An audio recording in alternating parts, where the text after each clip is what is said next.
Welcome back. This is Marc Rudov, branding advisor to CEOs and author of 3 books on branding for CEOs. And my latest, Duped Again, Why Sophistry Works, all about lying. All of my books and my expertise in both branding and lying are going to come in handy for today's topic, which is, what is Kamala's brand? For those who are seeing me for the first time, let me explain again. A brand is not a name, it's not a logo, it's intangible. It's the emotional connection that customers have with a vendor or voters with a politician. Before Kamala Harris helped to orchestrate Joe Biden's ouster, she was deemed the worst vice president in history, totally incompetent.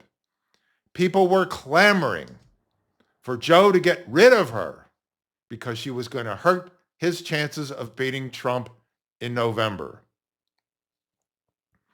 Well, Joe's gone, Kamala's in without a single vote, and now this unpopular, incompetent vice president walks on water. What is going on? Out of Kamala's mouth is nothing but a stream of lies. Lie after lie after lie after lie. She says she grew up in a middle-class home. Lie. She grew up in an upper middle-class home. She was born in Berkeley, California, not Oakland. She was raised in her formative years in Westmount, Montreal, the richest suburb in all of Canada. Both parents with PhDs, not middle class. She had a very, very nice upbringing. Trips to Jamaica, all kinds of goodies. A lot of time in Palo Alto. I used to live out there. I know exactly what Palo Alto is. She said she worked at McDonald's. I've covered this before. She never worked at McDonald's. No record of it. She brags all the time about being this prosecutor. Nobody can find any record of Kamala Harris prosecuting any case anywhere.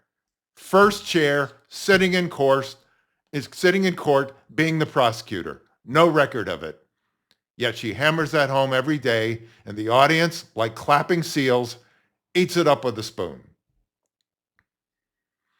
Last week, in my hometown of Pittsburgh, just down the street, she appeared before the Pittsburgh Economic Club to talk about entrepreneurs and how much she loves small businesses. A lie. Here's a woman who's never had a paycheck that did not come from the government. She grew up with a nanny, and she claims that that nanny was somehow involved in small business, and that's why she loves small business. Nobody questions anything.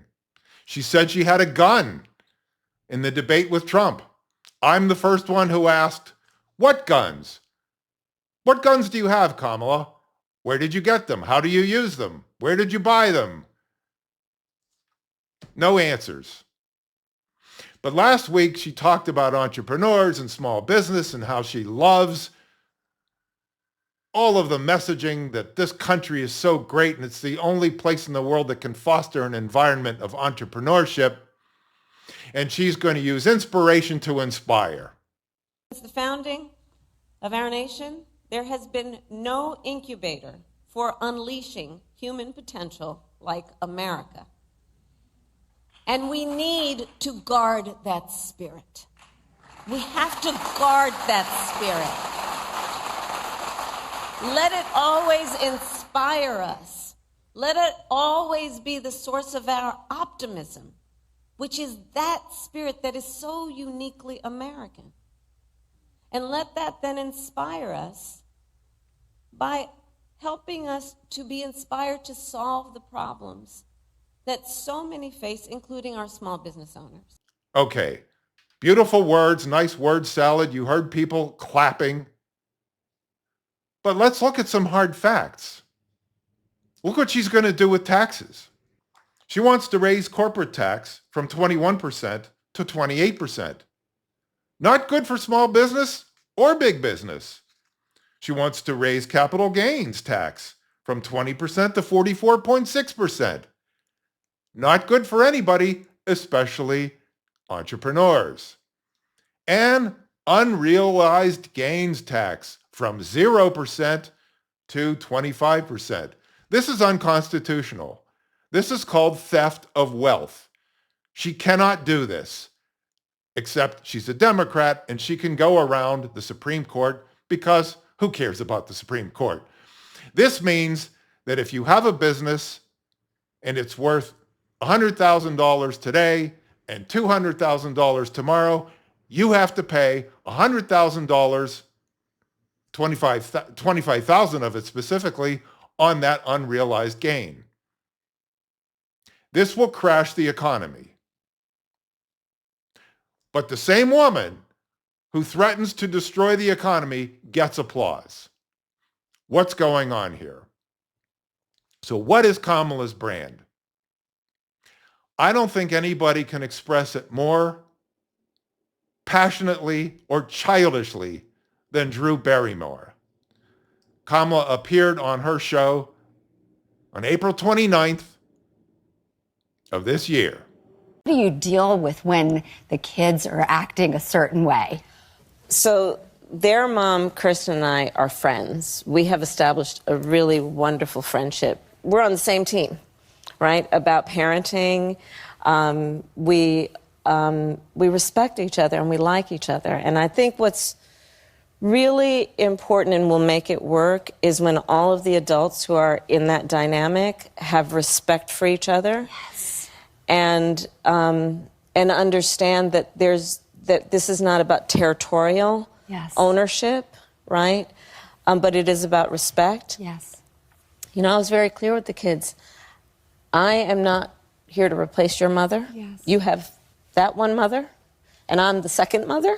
Mamala. Right, Mamala. And I think that when the adults are really clear about, you know, a commitment to mature relationships, it makes it so much easier for the kids because children don't want to have to choose. No.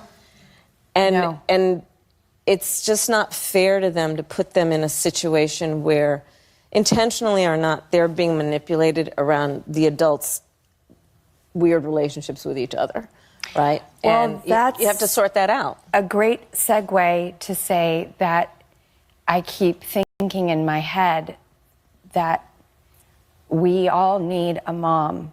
I've been thinking that we really all need a tremendous hug in the world right now. Yeah. But in our country, we need you to be Mamala of the country.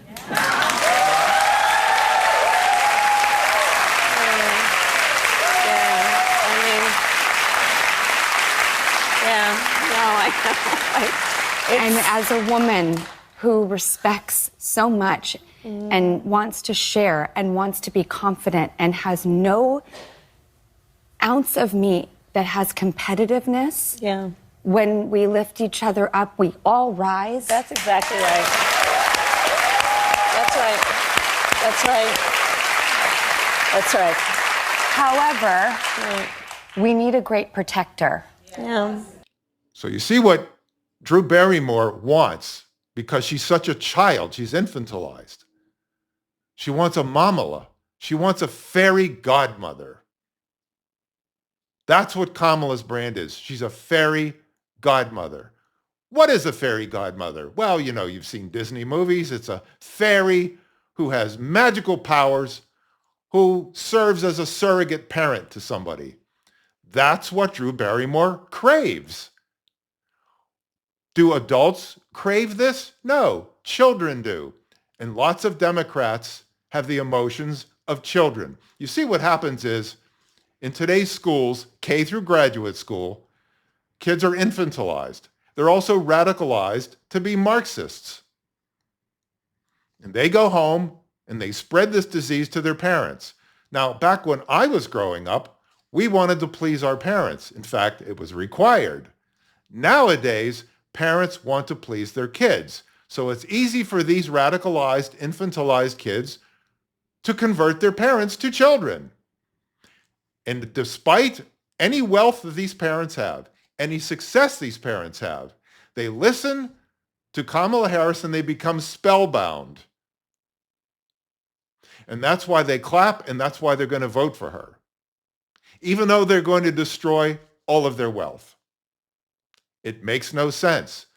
But again, when you're a child, what you do really doesn't make any sense because you're a child. As you grow up, you're supposed to become mature and realize logic and facts rule the world, or should. So that is what we see happening here. The people who are going to vote for her, despite all of the destruction that she's going to do, and she's not bashful about it. Don't forget, Drew Barrymore says she wants to be protected by the same woman who's leaving her unprotected with an open border wall.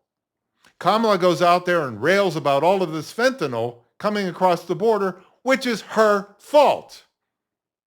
People are being killed and raped and robbed, all Kamala's fault. Yet, these people who are infantilized see her as the protector. Just go back 2 months. She was unpopular and unwanted. Now, that's how quickly things change. Now, as I said before, she's the fairy godmother. She walks on water. She is amazing. So if you have friends and relatives and coworkers who are going to vote for Kamala Harris, and you're not afraid of being excommunicated by presenting some logic and facts to them, you might want to show them this video because it's pretty dangerous. If somehow, and probably by rigging and cheating, which is what they do, if she becomes the president of the United States, this country is done. It is done. It is over because we will never recover from it. That's how important this is. This is Marc Rudov. Until next time.